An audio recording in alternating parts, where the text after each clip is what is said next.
Shri R.K. Krishna Kumar ji, Shri N. Srinath, Shri G.K. Shishidharan, author of the book, Dr. I.V. Subbarao, Secretary to Vice President, the Anil Dharkar, who is moderating this program, all other friends who are part of this program and watching this program. I am really happy to be here this evening with all of you to read the book Not Many But One.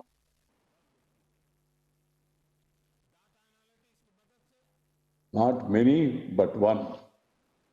There is a powerful, deeper message to the entire humanity, the caption of the book itself.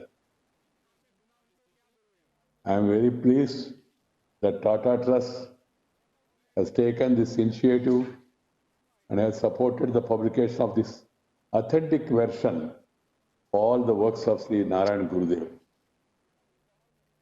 I compliment Penguin Random House for bringing out these 2 volumes in a very impressive format.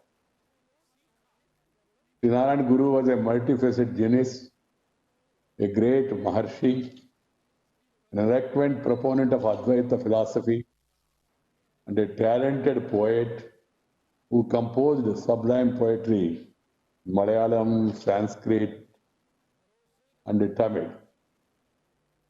The remarkable social reformer, he was in the forefront of the movement for universal temple entry and against the societal ills like social discrimination of untouchables, so-called untouchables. Above all this, he was one of the greatest metaphysicians the world has ever seen. Sri Narayan Gurudev is characterized as a Patanjali in yoga, Adi Shankara in wisdom, Manu in administration, Buddha in sacrifice, Jesus humanity, and Muhammad Nabi in mercy by his followers. Sri Narayan Gurudev provided the impetus for Vaikam agitation, which drew nationwide attention and appreciation from Mahatma Gandhi. He was a true sage who dedicated his entire life for the welfare of humanity. For him, the world was permeated by one universal spirit, by a common divine energy that resided in every human being and, in fact, in every creature in this universe. He captured the essence of Indianness in his poems, which highlighted the unity that lies beneath the world's apparent diversity. My dear sisters and brothers, the iconic sage of Shivagiri, who consecrated Shiva idol amidst protest from the bigoted traditionalists, the pragmatic social activist who emphasized the practice of ideals of cleanliness, promotion of education, agriculture, trade, handicrafts, and technical training as part of the Shivagiri pilgrimage. The prolific writer who published 45 works, including translation of Ishavasya Upanishad and Tirukkural, is a shining star in India's long and illustrious lineage of spiritual leaders. He is one of the most influential saints of the modern India who have sought to reinforce and propagate India's unique vision of harmony, peaceful coexistence, and respect for diversity. This ancient Indian vision is articulated through diverse art forms like music, dance, art, and architecture. It forms the heart of the messages conveyed through poems and discourses by the saint philosopher like Sri Narayan Gurudev. It provides the basis for social reform movements, that seek to remove the inequalities and dysfunctional distortions that threaten social cohesion and progress. This is a vision that has deep spiritual well springs contained in immortal epics like the Ramayana and the Mahabharata, the Vedas and the Upanishads, the Puranas and Itihasas, and is most recently amplified in the works of sages like Sri Narayan Gurudev. The worldview of India essentially centers around the oneness of all living beings because we believe in Vasudhaika Kutumbakam. The whole world is one family. And Ekam Sat Vipraha Bahuda Vadanti. Truth is one, though wise men describe it in multiple ways. We also believe in, as the Ishavasya Upanishad states in its opening line, Isavasyam Idam Sarvam. The whole universe is manifestation of the divinity.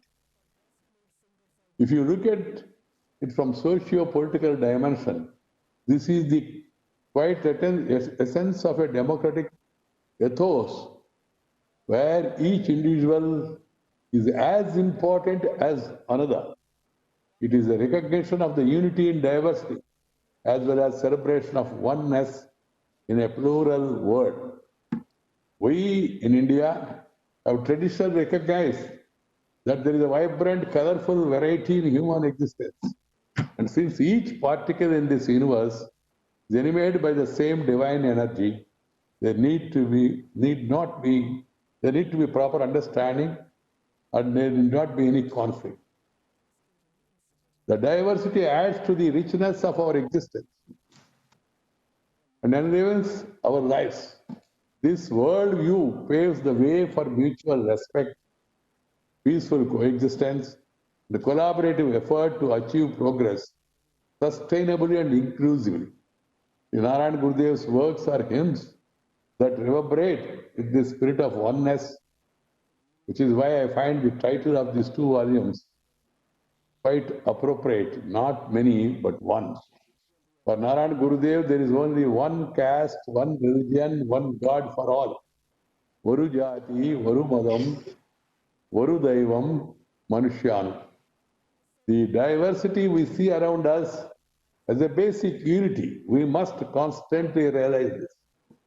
Narayan Gurudev is a mystic who contemplates on the origin of this universe and the concept of Advaita or non-duality or the non-differentiation between the Atma and Paramatma. The author of these two volumes, being a physicist by training and a devoted student of Narayan Gurudev, has brought out a very interesting comparison of the metaphysical insights of the sage with the latest discoveries in physics. Vedanta seems to be converging with the quantum theory. Mystical insights come close to the latest theories in string theory and many world concepts. The author places Sri Narayan Guru among the greatest spiritual leaders like Veda Vyasa and Adi Shankara. Indeed, he truly is a great philosopher and an accomplished poet like the other two.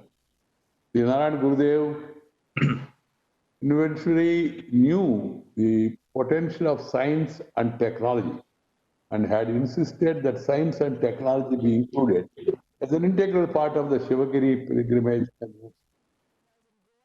The quest is endless, be it in physics or in metaphysics.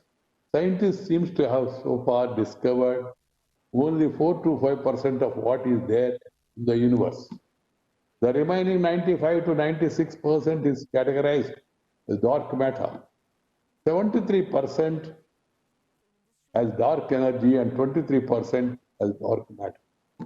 The Vedas had thousands of years ago spoken of the vastness of the universe and how most of it is beyond human comprehension. Sri Narayan Gurudev's Adhyaropa Darsanamala, which explains the creation of universe, Daiva Dashakam, and Atmapadesha Shatakam are a few examples of how the mystic reflections and insights closely resemble recent advances. These two volumes, not many, but one, Neha Nanasti, is an invaluable comprehension of the works of Narayan Gurudev that reveals the profound thoughts of an extraordinary mind and spiritual heights scaled by Gurudev. Professor Sisudharan remains the message of the sage with his own scholarly annotation and interdisciplinary approach. I'm sure that these volumes can serve as a window to the ideas of one of the most revered saint philosopher, reformer of modern India. The Gurudev's philosophy of universal oneness has special relevance in the contemporary global context, where the social fabric of many countries and communities are being eroded by hatred, violence, bigotry, sectarianism, and other divisive tendencies. Books like these can contribute to deeper understanding of the roots of India's civilization value. The readers within India as well as across the globe will get a glimpse of the extraordinary universality and the breadth of Indian vision. We have to discover and rediscover such innumerable gems by dwelling into our rich treasure house of cultural history. I would like to compliment Professor G.K. Sesdharan, author of this book, for the great contribution he has made, and the youth of the country need to go through such publications and try to understand this message. It is gratifying to note that Tata Group, which has established a number of pace-setting institutions as part of its nation-building activities, has supported the publication of this excellent compilation. Tata Group, of course, is known for contributing the societal advancement, awareness, and also education. And their services in various sectors are really admirable. These books like this help the present and future generations to appreciate the soul of India. That's why Tata Trust deserves compliments for supporting such a publication. This will help build a generation of citizens who are more aware of their inheritance. No country or no nation can move forward by forgetting their inheritance, their culture and heritage. That's why I always say culture, nature, together for better future. I thank Sri Krishna Kumarji, a good old friend of mine, for requesting me to launch these volumes today. As I'm away from headquarters, initially my secretary, Sri I.V. Subbarao, who himself is a great scholar, has gone through the book, later recommended to me, and then I have gone through the book.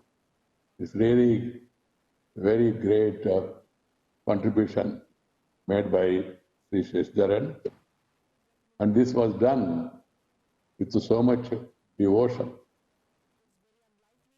My warmest felicitation to Srinath, the young CEO Tata Trust, and Sri Anil Dharkar, a penguin, and their commitment to propagate the best in the grand Indian cultural repertory.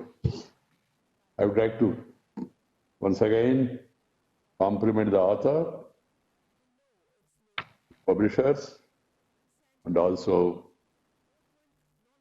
thank the Tata Trust for their support to this wonderful work. Thank you very much.